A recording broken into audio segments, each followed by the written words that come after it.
Hello and welcome to food મંત્ર by Surabhi Vasa. આજે આપણે એક મસ્ત મજાની વાનગી બનાવી લઈએ.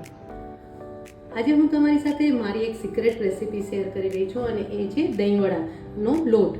દહીંવડા આપણે ઘરે જ્યારે પણ બનાવતા હોય ને ત્યારે હંમેશા દાળ પલાળીને બનાવતા હોય છે અને એમાંય ખાસ કરીને અડદની દાળ આપણે પલાળી લેતા હોય છે અને અડદની દાળમાંથી આપણે દહીંવડા બનાવતા હોય છે. અથવા તો ઘણા લોકો મગની ફોતરાવાળી દાળ છે એના ફોતરા કાઢી અને એને પીસીને પણ બનાવતા હોય છે. પણ આજે આપણે એકદમ ઇન્સ્ટન્ટ જો દહીંવડા તૈયાર કરવા હોય તો એના માટેનો લોટ કેવી રીતે તૈયાર કરવાનો એ જોવાનું છે. તો એના માટે મેં અત્યારે મગની મોગર દાળ લીધેલી છે અને અડદની દાળ લીધેલી છે. મગની મોગર દાળ જે છે એ 2 વાટકી લીધેલી છે, એટલે કે 2 કપ મગની મોગર દાળ લેવાની છે અને એની સામે 1 કપ આપણે અડદની દાળ લેવાની છે. આ રીતનું તમે જો મેઝરમેન્ટ લેશો તો દહીંવડા એકદમ સરસ સોફ્ટ તૈયાર થશે ને એકદમ પરફેક્ટ તૈયાર થશે. હવે આ મગની મોગર દાળ જ લેવાની છે, મગની ફોતરાવાળી દાળ આમાં નથી લેવાની. તો આ રીતે મગની મોગર દાળ મેં લીધેલી છે. એટલે જો તમે ગ્રામમાં માપ જોઈતું હોય તો એવી રીતે કરવાનું છે કે 500 ગ્રામ મગની મોગર દાળ લેવાની છે અને એની સામે એના કરતાં અડધા પ્રમાણમાં એટલે કે 250 ગ્રામ આપણે અડદની દાળ લઈશું. આ રીતે આ ત્રણનું કોમ્બિનેશન કરી અને આપણે એને ક્રશ કરી લેવાની છે, એનો લોટ તૈયાર કરી લેવાનો છે. તમે ઘંટીમાં પણ દળાવી શકો છો અથવા તો મિક્સી જારમાં પણ ક્રશ કરી શકો છો. હવે બધી જ દાળને આપણે મિક્સી જારમાં લઈ લેવાની છે.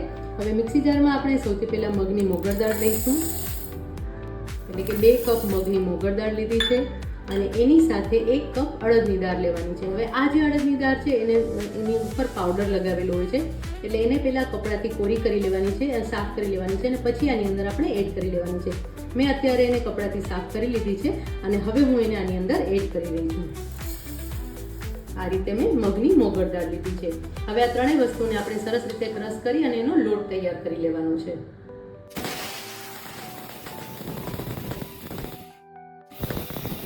જો આ રીતે એકદમ લીસો લોટ આપણે તૈયાર કરી લેવાનો છે અને તમે જોઈ શકો છો કે આ જે લોટ છે એકદમ લીસો છે. આ રીતનો એકદમ લીસો લોટ તૈયાર કરવાનો છે, કરકરો લોટ નથી તૈયાર કરવાનો. તો હવે આ જે છે એ દહીંવડા માટેનો લોટ તૈયાર થઈ ગયો છે. આ લોટમાંથી તમે દહીંવડા બનાવશો તો એકદમ પરફેક્ટ તૈયાર થશે. તો આ લોટને અત્યારે આપણે એક બરણીમાં સ્ટોર કરી શકીએ છીએ. આ જે લોટ છે એ જો ફ્રીઝમાં તમે સ્ટોર કરશો તો લગભગ 2 થી 2.5 મહિના સુધી એકદમ ફ્રેશ રહેશે અને એમાંથી દહીંવડા પણ ખૂબ જ સરસ તૈયાર થશે. અને આ જ દહીંવડામાંથી તમે બીજી પણ ઘણી બધી વાનગી બનાવી શકો છો. આ દહીંવડાનો જે લોટ છે એમાંથી જો તમે ચોળાફળી બનાવશો ને તો એનો સ્વાદ પણ બહુ જ સરસ આવશે. તો દહીંવડાનો લોટ તૈયાર થઈ ગયો છે, આપણે એને સ્ટોર કરી લઈએ. મસ્ત મજાની ચાટ એવી આજે આપણે દહીંવડા તૈયાર કરવાના છે. દહીંવડા બધાના ફેવરિટ છે અને બધાને બહુ જ મનપસંદ છે, પણ એમાં બહુ જ લાંબી પ્રોસેસ હોય છે. તો આપણે જે દાળ પલાળવાની અને પીસવાની છે એ આખી પ્રોસેસ કટ કરી નાખી છે અને એકદમ ફટાફટ તૈયાર થઈ જાય એવા ઇન્સ્ટન્ટ દહીંવડા બનાવવાના છે. તો એના માટે મેં અત્યારે દહીંવડાનો લોટ લીધેલો છે.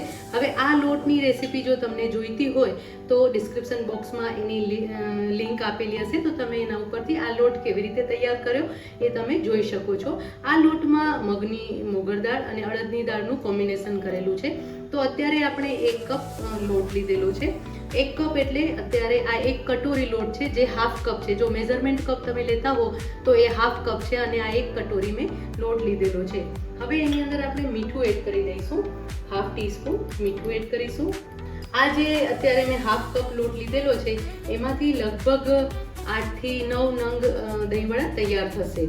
હવે એની અંદર આપણે 1/4 ટીસ્પૂન હિંગ એડ કરી દઈશું અને પાણી એડ કરવાનું છે, ખીરું તૈયાર કરી લેવાનું છે. જે મેં કપ લીધું તો હાફ કપ જે છે એટલે કે આ જે કટોરી છે એ અડધી કટોરી આપણે પાણી એડ કરી દઈશું અને ખીરું તૈયાર કરવાનું છે. અત્યારે મેં 5 કટોરી જેટલું પાણી ઉમેર્યું છે અને મિક્સ કરી લીધું છે અને પછી જરૂર લાગશે એ પ્રમાણે આપણે એની અંદર પાણી ઉમેરીશું. હજી આની અંદર આપણે થોડું પાણી ઉમેરી દઈશું. આ રીતે ખીરું તૈયાર કરી લેવાનું છે. હજી થોડું ખીરું ઢીલું જોઈશે આપણે. ટોટલ પાણી આપણે 5 કપની અંદર 1 ચમચી વધારે એટલું આપણે પાણી આની અંદર એડ કર્યું છે. જો આ રીતનું ખીરું તૈયાર થયેલું હોવું જોઈએ. આ ખીરું સરસ તૈયાર થઈ ગયું છે. હવે આ ખીરુંને રેસ્ટ આપવાની પણ જરૂર નથી. આ ખીરું તૈયાર થઈ ગયું છે. હવે આ ખીરુંને ફર્મેન્ટ કરવા એટલે કે એને વધારે સોફ્ટ દહીંવડાને વધારે સોફ્ટ બનાવવા માટે આપણે ફ્રૂટ સોલ્ટ એડ કરવાનું છે. હવે એમાં આપણે 1 ટીસ્પૂન જેટલું ફ્રૂટ સોલ્ટ એડ કરીશું. આ 1 સ્પૂન છે, આ 1 ટીસ્પૂન જેટલું આપણે ફ્રૂટ સોલ્ટ એડ કરી દેવાનું છે. જો અત્યારે હું આટલો ફ્રૂટ સોલ્ટ એડ કરી રહી છું. અને એના ઉપર 1 ટીસ્પૂન પાણી ઉમેરી લઈશ, એટલે ફ્રૂટ સોલ્ટને આપણે સરસ રીતે એક્ટિવ કરી શકીએ. અને હવે એને મિક્સ કરી લેવાનું છે. ફ્રૂટ સોલ્ટને પ્રોપરલી મિક્સ કરી લેવાનું છે. હજી 1 ચમચી જેટલું આપણે પાણી એડ કરીશું. તમે જોઈ શકો છો કે ખીરું છે એકદમ લાઇટ થઈ ગયું છે અને એનો કલર પણ એકદમ ચેન્જ થઈ ગયો છે. હવે આ જે ખીરું તૈયાર થયું છે એની અંદરથી આપણે વડા તૈયાર કરી લેવાના છે. તમે આવી રીતે સ્પૂનથી લેશો ને તો તમને ખબર પડશે કે એકદમ સરસ લાઇટ થઈ ગયું છે ખીરું અને એનું લુક પણ બહુ જ સરસ આવી રહ્યો છે. એકદમ ફ્લફી પણ થઈ ગયું છે. હવે આમાંથી આપણે વડા તૈયાર કરી લઈએ. તેલ એકદમ સરસ ગરમ થઈ ગયું છે. તેલને મેં સાઈડમાં ગરમ કરવા રાખી દીધું હતું અને હવે આવી રીતે ચમચાથી આપણે વડા પાડી લેવાના છે. એટલા સરસ ફૂલીને મોટા થશે અને આ જે દહીંવડા છે એકદમ સરસ સોફ્ટ તૈયાર થઈ જશે. દહીંવડામાં વચ્ચે ગાંઠો પડી જાય છે કે દહીંવડા સોફ્ટ તૈયાર નથી થતા, એ બધા જ પ્રોબ્લેમનું સોલ્યુશન આ દહીંવડા બનાવશો ને એટલે આવી જશે.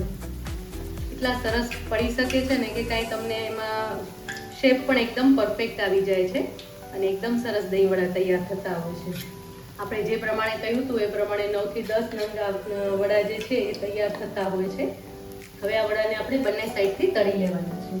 ફાસ્ટ ફ્લેમ પર જ કરીશું આપણે આ વડાને. હવે એને પલટાવવાના છે. એક આવી રીતે સ્પૂનથી પલટાવશો તો વધારે સરસ રીતે પલટી શકશે. જો આવી રીતે પલટાવી લેવાના છે. એકદમ સરસ ગુલાબી રંગના વડા આપણે તળવાના છે. જો તમે જોઈ શકો છો ને કે કેટલા સરસ વડા દેખાઈ રહ્યા છે. એકદમ ઇન્સ્ટન્ટ તૈયાર થાય છે અને આ વડા એટલા સોફ્ટ છે ને કે તમને આમને આમ પણ ખાવામાં બહુ જ સરસ લાગશે. આ વડામાંથી તમે દિલ્હી ચાટ પણ બનાવી શકો છો. એનો સ્વાદ પણ બહુ જ સરસ લાગે છે અને બહુ જ ટેસ્ટી લાગે છે. વડા સરસ એકદમ સરસ ફૂલી ગયા છે. બંને સાઈડથી સરસ ફૂલી ગયા છે.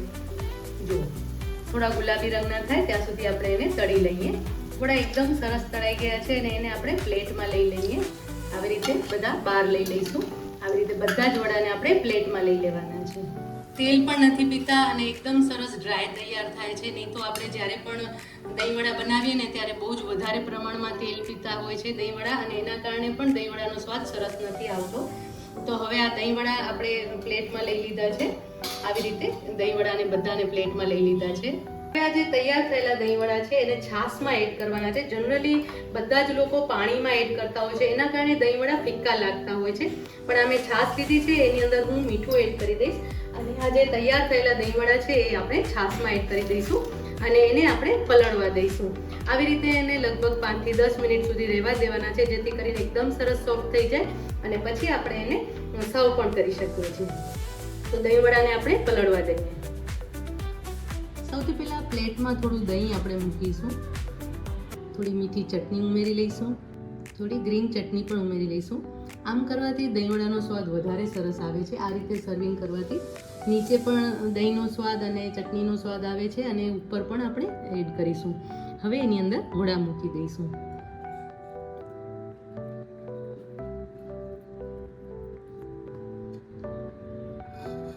ફરી ઉપરથી દહીં લઈશું.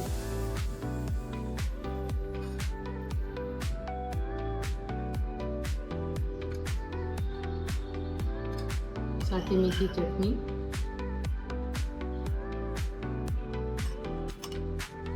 સાથે ગ્રીન ચટણી, શેકેલું જીરું પાવડર ઉપરથી છાંટી લેવાનું છે. લાલ મરચું પાવડર ઉપરથી છાંટી લઈશું. થોડા પ્રમાણમાં કોથમીર છાંટી લઈશું.